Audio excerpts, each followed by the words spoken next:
Mr. M rubbed his beard with a hint of guilt and said, "Well, this is something I wrote myself." Lucy Clerk sprang to her feet with her eyes wide open in disbelief. She stared at Mr. M without blinking for a moment. She knew who Mr. M was in her mind. He had been a simple soldier 20 years ago. Even now, he had never truly commanded an army in battle. How could someone like him create such a military book? Tate Clark sat nearby and watched them both. He reached out and said, "Let me take a look at it." Without waiting for permission, he snatched the book from Lucy Clerk's hands. Tate Clark quickly lost himself in the book's pages. Suddenly, Tate Clark exclaimed with excitement, "This is wonderful." He asked in amazement, "Did you truly write this?" Mr. M nodded again, though he felt a little helpless about it. Tate Clark stood up and said, "Sir, you have a remarkable talent." He pulled Mr. M close and fired question after question at him. Mr. M began to feel swamped by the flood of inquiries. Lucy Clerk listened with delight and followed every word closely. Mr. M truly had ability and shared views on military tactics that Tate Clark had never considered before.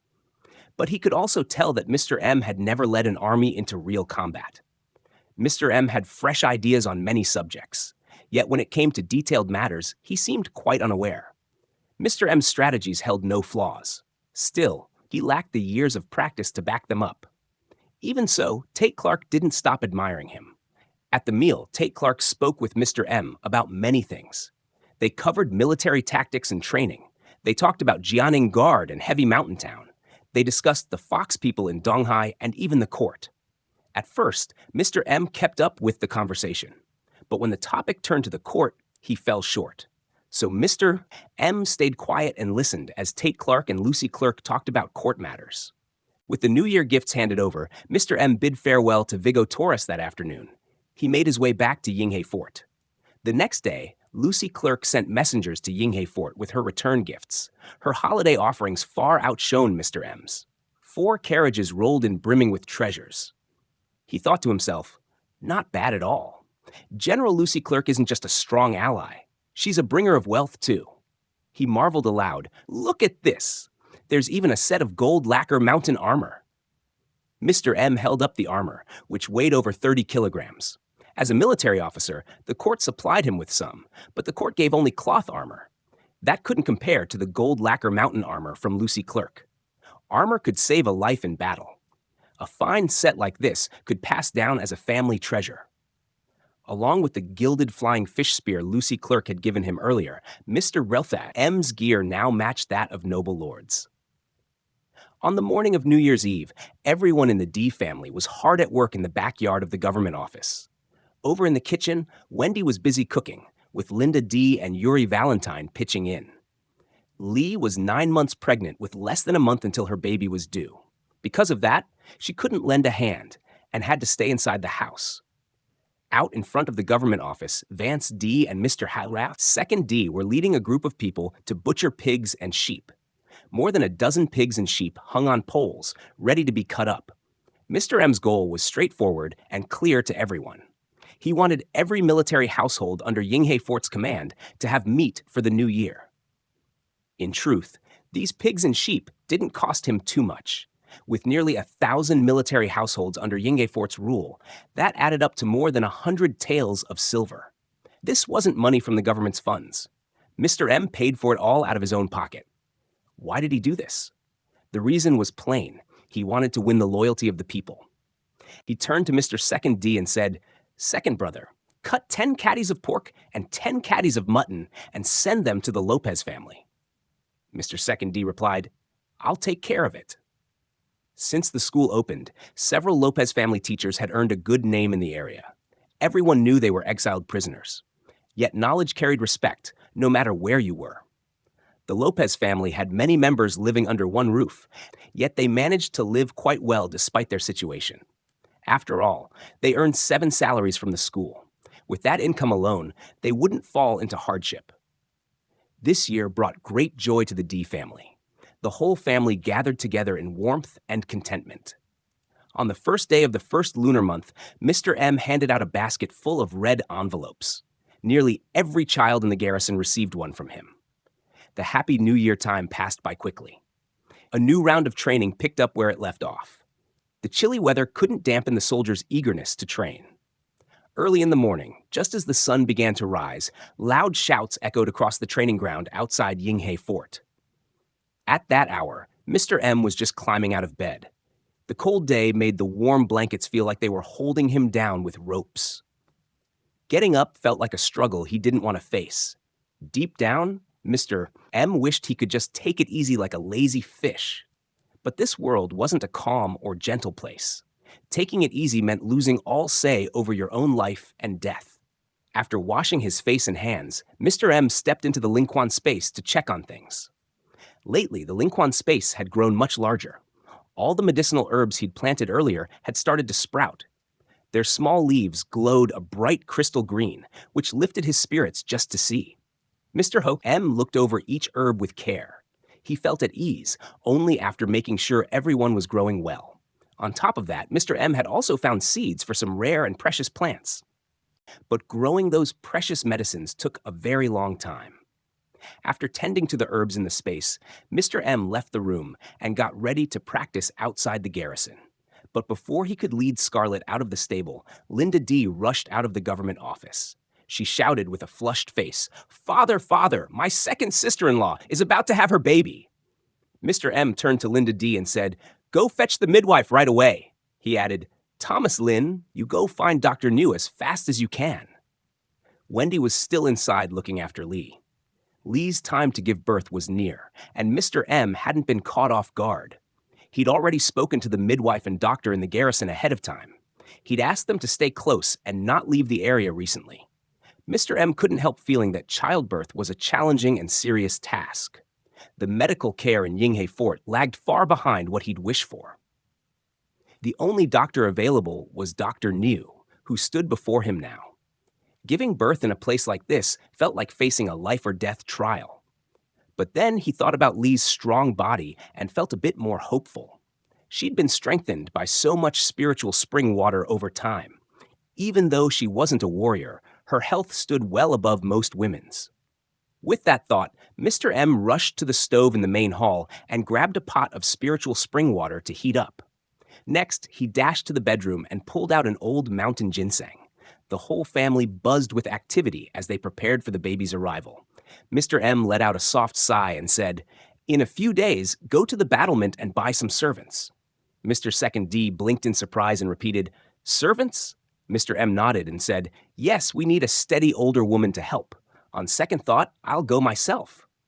In the past, the D family hadn't had the means to hire servants. But now things were different. The family would only grow larger in time with more children on the way. Without extra hands, Wendy and Lee would soon be stretched too thin. Mr. First D nodded and said, "Then I'll go with you, Father." He cared deeply for his wife and could see how hard she worked. Ever since Lee got pregnant, Wendy had taken on everything for the family. She handled washing clothes and cooking meals, sweeping floors, tidying up, and looking after the children. Since moving to Yinghe Fort, Wendy had grown tired and lost weight. His once full-figured wife had slimmed down so much that holding her at night didn't feel the same. About an hour later, a baby's loud cry rang out from the main room in the west wing. The midwife hurried out with a big smile and said, "Congratulations, sir. The second wife has given you a healthy little boy." Mr. M nodded and pulled a piece of broken silver from his pocket. He handed it to her and said, "Thank you for your hard work." The midwife took the silver with gratitude. Mr. M turned to Dr. New, who'd been waiting nearby, and said, "Dr. New, please check on my second son's wife and my new grandson soon." Ever since Lee arrived at Yinghe Fort, Dr. New had been looking after her health. He'd gotten very skilled at keeping track of how she was doing. By the time everything settled down, it was already noon. The next morning rolled around. Mr. M set off for the battlement with Mr. First D by his side. These days, the battlement was full of human traffickers. Last year, Heavy Mountain Town had been hit hard by floods and fighting. Many folks couldn't make it through and either fled as refugees or sold themselves into servitude. On top of that, several officials in Heavy Mountain Town had been sacked and punished. The servants they'd owned were left behind and put up for sale again. Because of all this, the pawn shops in the battlement overflowed with slaves. The price for them had dropped lower than ever before. Mr. M didn't like the idea of treating people like things to buy and sell. But that's how this world worked, and he knew he couldn't change it no matter how he felt. When they reached the battlement, Mr. M asked Sean Lucas to find him a human trafficker. He got straight to it and said, "I'm here to buy some servants. Do you have any good ones available?" The trafficker smiled and asked, "What kind of servants are you looking for, sir?" He knew there were different kinds of good when it came to servants. A servant who worked well was good in one way. A servant who looked pleasing was good in another. He wasn't sure what Mr. M had in mind. He thought for a moment and said, "It'd be best if they came from the same family." Mr. M had two main needs when it came to choosing servants. He wanted them to be capable, and he wanted them to be loyal. Capability couldn't be pushed too hard as long as they weren't the type to slack off or deceive.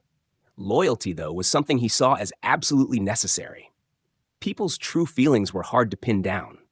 Even if he held their contracts in his hands, he couldn't be sure of their devotion. But if the servants came from the same family, their loyalty could be trusted more than most. The trafficker led Mr. M and Mr. First D to a rundown courtyard in the western part of the battlement.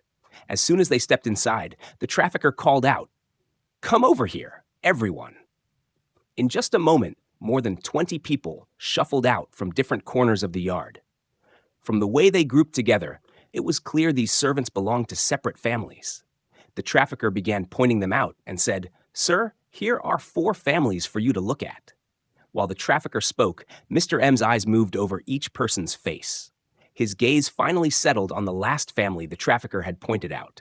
He stepped closer and said, "Your family name is Ding?" He stopped in front of a middle-aged man from that group. The man answered, "Yes, my name is Ding." Mr. M asked, "Did you used to serve the 4th young master of the Taylor family?" He recognized this man from a memory. The man paused for a second, but then nodded and said, "Yes, that's right." Mr. M tilted his head and asked, "You've reached the acquired realm, haven't you? So why are you a servant?" He was curious because an acquired realm warrior shouldn't end up selling themselves. The man replied, "I'm a son of the Taylor family's servant."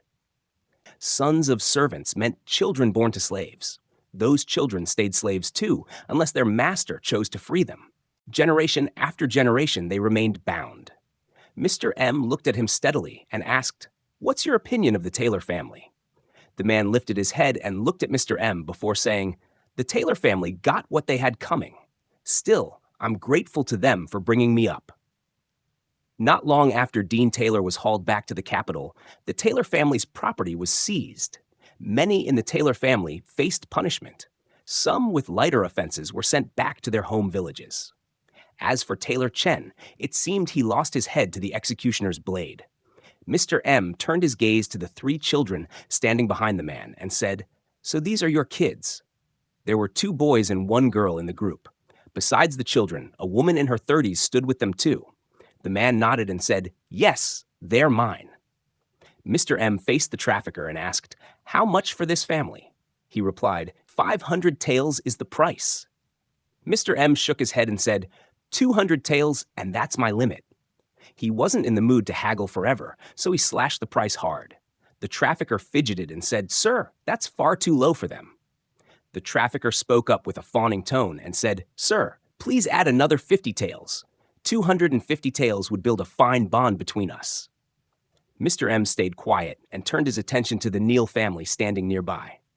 He said to the trafficker, "I want them too. Give me a fair price this time." The Neal family included an older couple in their 40s. The man had worked as a housekeeper for a merchant. Even if it was just for a merchant, he likely had some useful skills. They also had 2 teenage boys who could start working right away. The trafficker thought it over for a moment and said, "How about 300 taels for them, sir?" Mr. M considered the offer and gave a nod to agree on the price. Mr. M looked at the trafficker and said, "Now find me 4 teenage maids. They need to be obedient and honest. Don't bring me any troublemakers." About an hour later, Mr. M held the contracts in hand and left the battlement with his new group of servants. On the way back, they stopped by Linguan Fort. Mr. M wanted to pick up a batch of cotton-padded clothes for the servants from there. Lately, The needlework workshop in Lingwan Fort had earned a strong name in the battlement for its low prices. Many rich families knew they could get affordable, coarse cotton clothes from Lucas's cloth shop.